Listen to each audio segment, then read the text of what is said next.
feel like this is probably, this deep dive may end up getting me in a little bit of trouble. What is up, guys? So today we are back with another deep dive, and today we're actually looking at a Pokemon that a lot of people hold close and dear to their hearts, and I'm afraid that I may say some things that are gonna rustle some jimmies, if you will. I'm not a huge fan of Charizard by any means. I do think he's quite overrated, and hopefully that doesn't show up too much in this video. I hope to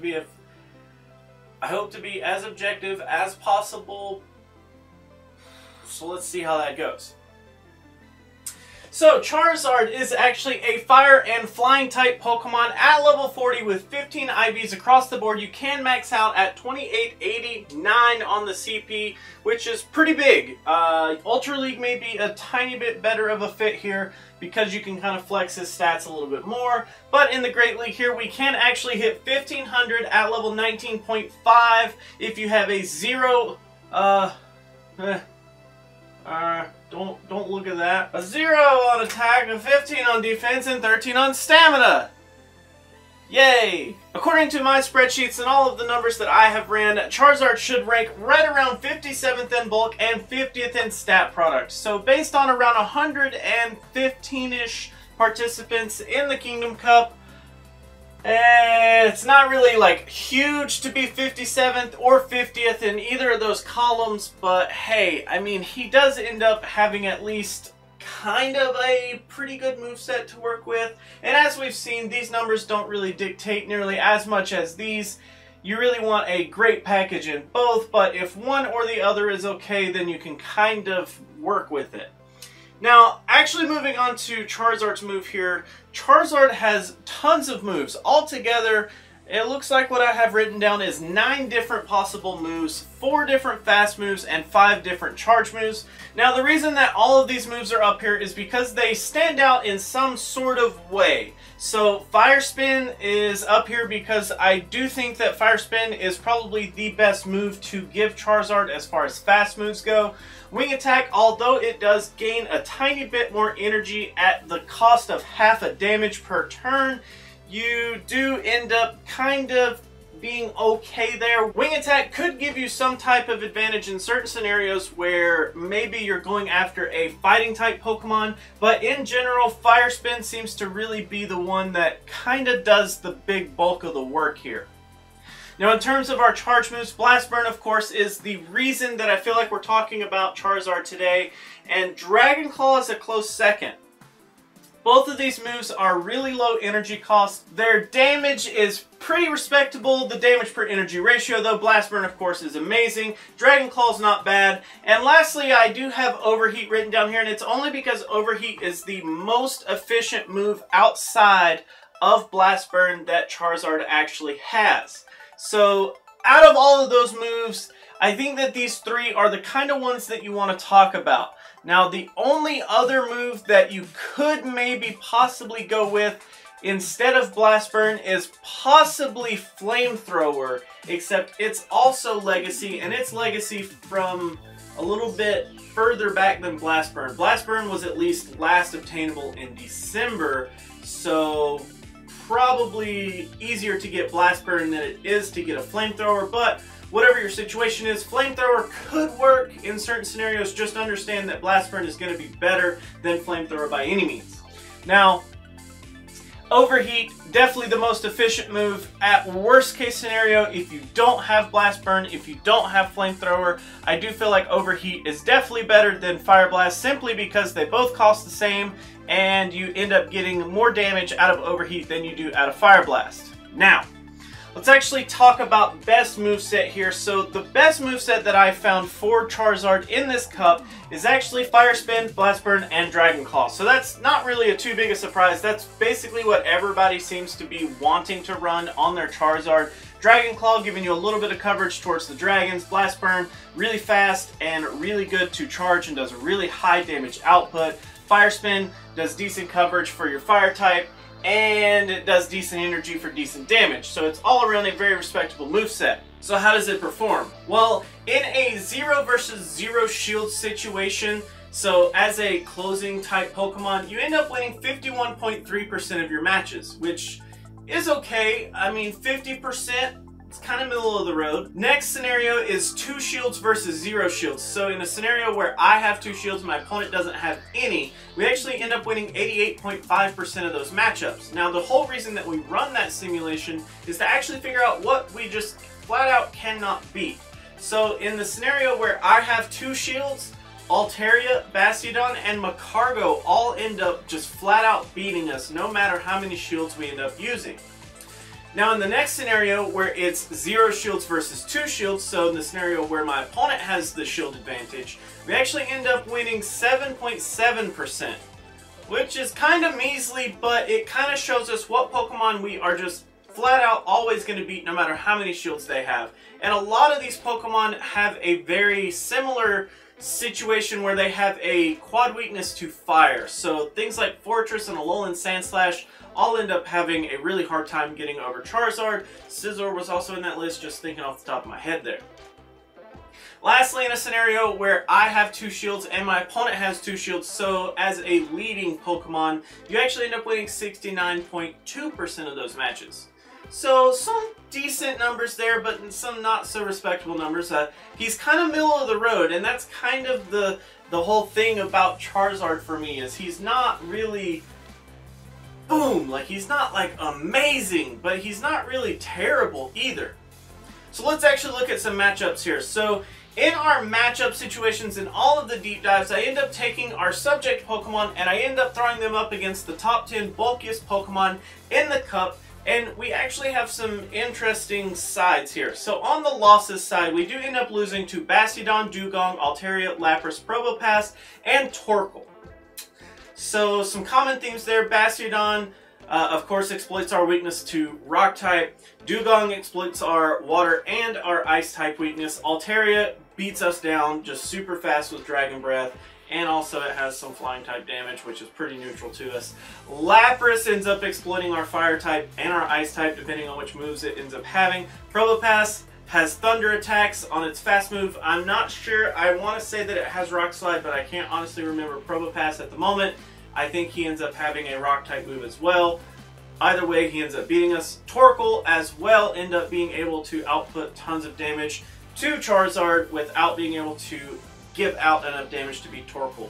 Now as far as what we actually win against, so we actually end up winning, and there's a pretty common theme here as well, Regice, Registeel, Steelix, and Skarmory. So basically anything that's just kind of weak to Fire Spin and Blast Burn, we kind of end up taking out. So where does that end up leaving us as far as what we should counter and what we should actually be trying to run away from? Well, what we end up doing decently well against are a lot of the steel types that don't have a way to exploit our weakness. Things like Bronzong, Steelix, and Lucario all have a hard time getting over our Charizard. But on the opposite side, we have some awkward stuff, whereas some of the steel types can actually end up beating us down, like the Bastiodon, the Probopass, things like that, that can actually exploit us. And that's actually a really common theme here. So even though we carry Dragon Claw, a really low cost move to just spam out and actually hit dragons pretty hard, we actually end up losing to most of the dragons in the meta. So we actually end up losing to Altaria, Kingdra, and Dragonair. Yes, 2 out of those 3 can exploit our weakness, but even then, we're actually still trying to exploit one of their weaknesses. We lose to 6 out of 10 of the dragons that are in the meta. And it's so awkward because it's kind of half and half. It's basically like if they can exploit any kind of our weakness based on our typing, they beat us. But it's the flip side that we win if we have an exploit to their weakness. So I feel like Charizard is kind of like the like happy medium. He does really well up against things that are exploitable, but he gets exploited just as easily. If that makes any sense. It's really, really like middle ground area for Charizard.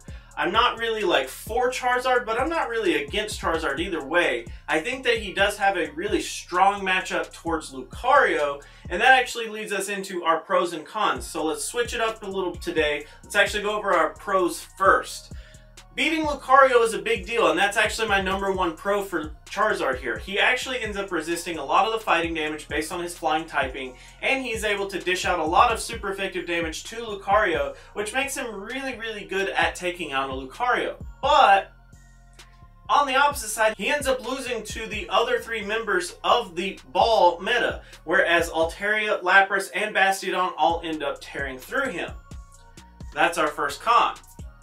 Our other pro that I actually have written down is that actually Charizard's pretty freaking fast. I mean, the fact that you can get to Dragon Claw in just like, what is that, like 6-7 seconds, something like that? Like super fast. Getting into Dragon Claw there, you can actually break some really good shields. You can do a lot of shield pressure with Charizard, and I think that's actually a really good pro to him. He's a really good shield breaker. He's got a lot of shield presence and a lot of shield pressure towards the opponent, which makes him a pretty good option in some teams. Now, on the con side, I actually wrote down that he has some awkward matchups, and I'm not saying that he has just some really like bad matchups. I'm just saying that he's like 50-50, and you either basically win or you basically lose, and it's kind of just a typing game at that point. You really have to remember, well, I'm fire and flying, so I need to carry these matches under my belt, but I need to watch out for these. It's really like middle ground. If you're going to be using Charizard, you need to pay more attention to the typing, because even like people are saying that he's great against dragons. Not super great. I mean, losing to most of the dragons is a big deal. I don't necessarily think that he's a really good opponent up against dragons. And he really isn't great up against anything. Even his match with Lucario is hard fought. Like, he does win, yes, and he wins with a little bit of health remaining, but I don't know, I'm just not impressed. I'm sorry. I'm sorry if that just really turns any of you guys on fire, but I'm sorry. I'm not impressed with Charizard. I'm really not. I'm sorry. That's basically the mantra for today, is Charizard is unimpressive to Atticus. So let's just all, comment hateful things down below and just come at me, and I'll sit there and, cry at my computer desk.